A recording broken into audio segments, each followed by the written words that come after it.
Coach Butch Jones from Arkansas State football, 5th year with the program. That is wow, 5 years. I remember when you were first hired, and it was just like it's like Coach Jones, new to the program. You're a vet now. You've seen guys come and leave, and you're still there.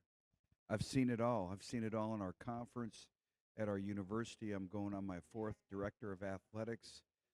We have our second chancellor, our second systems president, and they've all been great. And really excited to, we have a lot of momentum and energy in Jonesboro, but come a long way. And then you really look at the evolution of the Sun Belt Conference. When we came here, we had to rebuild the program, and you had to do it with coming off the heels of COVID, and you didn't have the landscape of college football that we have now called the transfer portal. So, you had to do it the hard way in terms of recruit high school players, grow and develop them. And, you know, it was humility. You had to have some stubbornness, but you had to be intentional in everything that you did. And we've been able to do that. In this past year, we won 8 games, which is tied for the third most wins in our 33 FBS year history. We won our 5th bowl game in our program history, and we're one of only 4 programs that have consistently improved their win total for 3 consecutive years. So we've come a long way, but still a long way to go, but excited about our journey and where we're going. You mentioned last year getting those 8 victories, including the bowl victory. But yeah, just the beginnings from when you first got there to now. How's that path been from what bottom end of the conference, we'll just put it that way, to now?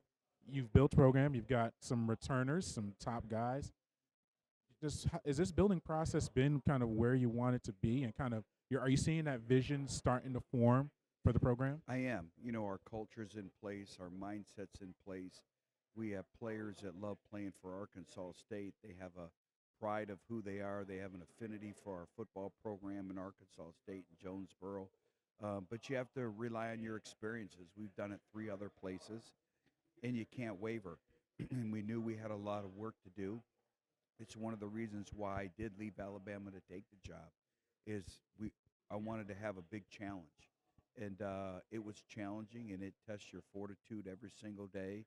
But being able to stand on the field in Mobile, Alabama, on December, I believe December 26th, and watch our players celebrate and watch our seniors leave as champions of a bowl, and everything that they've been through, that was very fulfilling for me to be able to watch that. And what it does is it creates a belief in everything that you've been telling them. And so, again, it's all part of the evolution process. And 7-0 in one possession games last year. That's not by accident. I mean, what do you? Is it a practice? Is it just the physical, mental preparation, execution, coaching? To go undefeated all 7 one possession games, that's pretty remarkable. Well, I think it's all those things that you just spoke about, but you have no chance to win those games if you don't have connection and trust.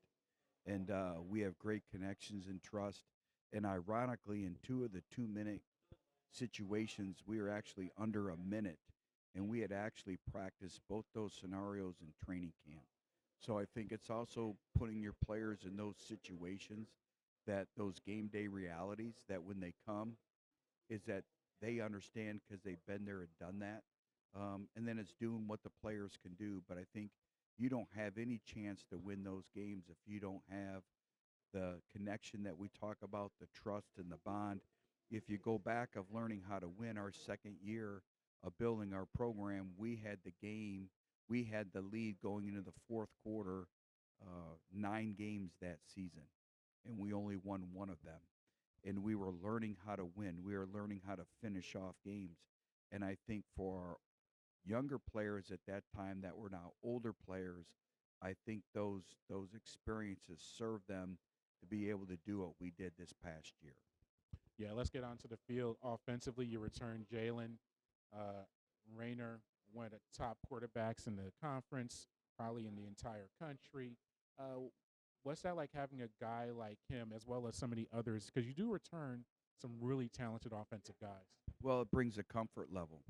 Obviously, when you have your quarterback that has played as many competitive reps as Jalen Rayner has.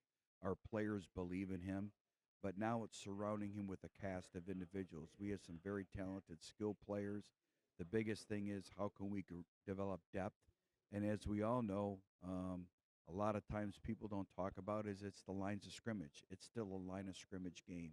So how does our offensive line continue to grow and develop in the style of play, the consistency and performance that we need, playing and play out, the ability to limit negative yardage plays, all those things that go into playing winning football. And a lot of times the play of the quarterback is dictated by the other 10 individuals around him. Yeah, absolutely. And now defensively, it's kind of the opposite end. We got new defense coordinator Griff McCarley replacing, really rebuilding the core of the defense. How's that process been like for you on the other side? Where offense, returning quarterback, good experience. Defense, maybe not so much coming into the year. Well, I think we've been really able to address our needs and really solidify our football team. And we basically rebuilt our defense portal number two, post spring football. So we had to really change our mindset and how our approach and how we went about with building our team in the months of June and July. But I think we've been able to add individuals that are really going to help us from a depth standpoint, from a competitive standpoint. I think we've really improved our interior front on defense. We've added some versatility on the edges for pass rushes. And I think we've improved our linebacker position. So, I'm excited to get on the practice field and see what these guys can do. We're responsible for what we create on a daily basis. So, again, us just being a better football team day in and day out and methodically working through that is going to be vital for us, especially the way we have to start the season with 6 straight games against all 6 quality opponents. Yep. And this is for the football geeks here. Let's talk special teams, which does not come up often, but you do return an all conference kicker, a preseason special teams player of the year in Clune. How valuable is that just to know that your kicking game coming into the season is pretty solidified with that position? Well, that's a program expectation and standard, and if you go into it, we've been top 5 in the country in all 4 composite categories of special teams. And we've gone from number 2 in the country to number 3. So that's a program expectation. And you have to have great special teams players. You have to have great specialists. Clune Van Andel's an individual who has really grown and developed. Now the challenge for him is to continue that high level of consistency, which he displayed last year. We need to find a punter. We had an NFL punter last year in Ryan Hiker. So those are going to be vital, but specialists are critical. And then obviously, we haven't been the most talented team, but we win with intangibles, our style of play, our connection. Special teams are a big part of that. Last year, I believe we won 2 games via the special teams game. And so that's going to be vital with our football team and moving forward. All right, we're here with Coach Jones once again from Arkansas State. We'll just wrap up with some questions here as we conclude day one of Media Day here in New Orleans. Favorite stadium that you've coached in besides obviously your current home in Arkansas State? Well, I have to go with Neyland Stadium. That was our home stadium at the University of Tennessee and the home field advantage that brought with. The other one would probably be close to New Orleans is in Baton Rouge at LSU. All right. And favorite recruit that you were able to sign, every criteria, maybe a young man who wasn't recruited highly turned into a solid player, or maybe one that you really worked hard on and has some interesting story to get him. What are one or two that jump to you? Well, that's a great question. And the first individual who comes to my mind is Trey Smith. Trey Smith was the number 1 player in the United States of America out of Jackson, Tennessee. He was an offensive lineman, one of the greatest individuals I've ever recruited and coached, and one of the meanest individuals I've ever recruited and coached. He just became the highest paid guard in the National Football League for the Kansas City Chiefs. He means a lot to me.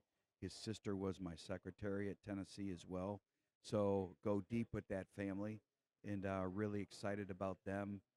Travis Kelsey's another one who comes to mind with the success that he's had.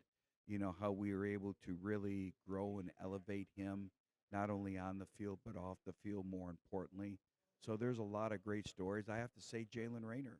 You look at what Jalen Rayner's really brought to Arkansas State. He was a winner out of high school. He's out of Winston-Salem in North Carolina.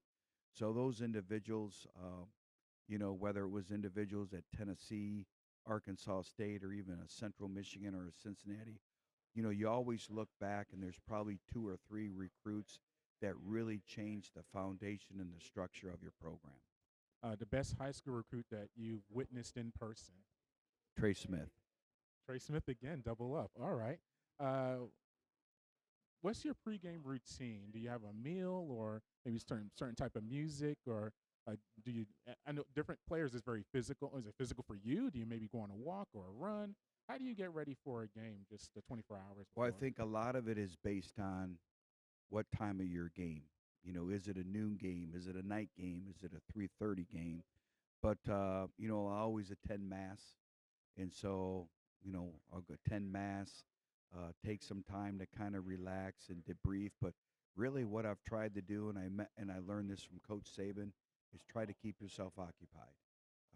Like he'd always say, an idle mind is a devil's workshop.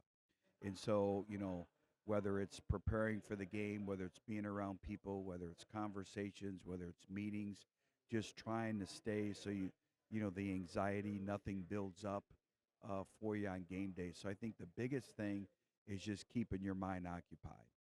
What's one thing that you would really change or maybe improve in the college football landscape?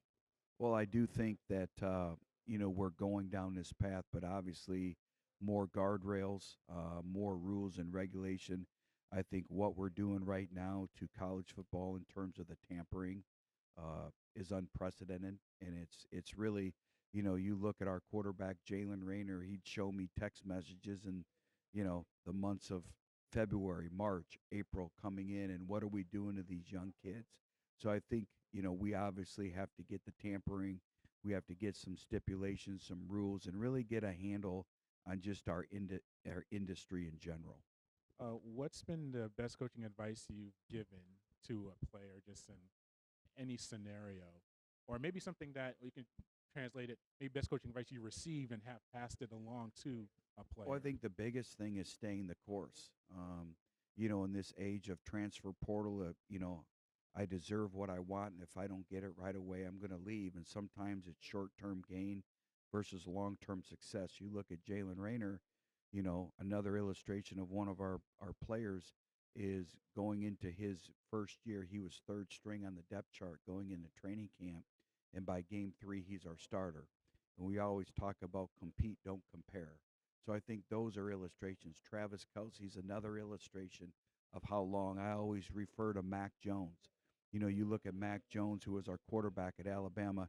Every year he was in the program at Alabama, we brought in the number one quarterback in the country. And Mac didn't flinch, and he had to wait, but he waited his turn. He earned a starting spot his senior year, and at the end of it, he's up for the Heisman Trophy, and he's a high draft choice. And again, all those stories that make people who they are, there was perseverance, resolve, resiliency that went along the way, and that's what makes football so special. And I worry with the transfer portal and the quick fixes that we're removing that part from our game. All right, coach, I know you got to run. Appreciate the time and good luck this season. As always, thank you and Wolves up. All right.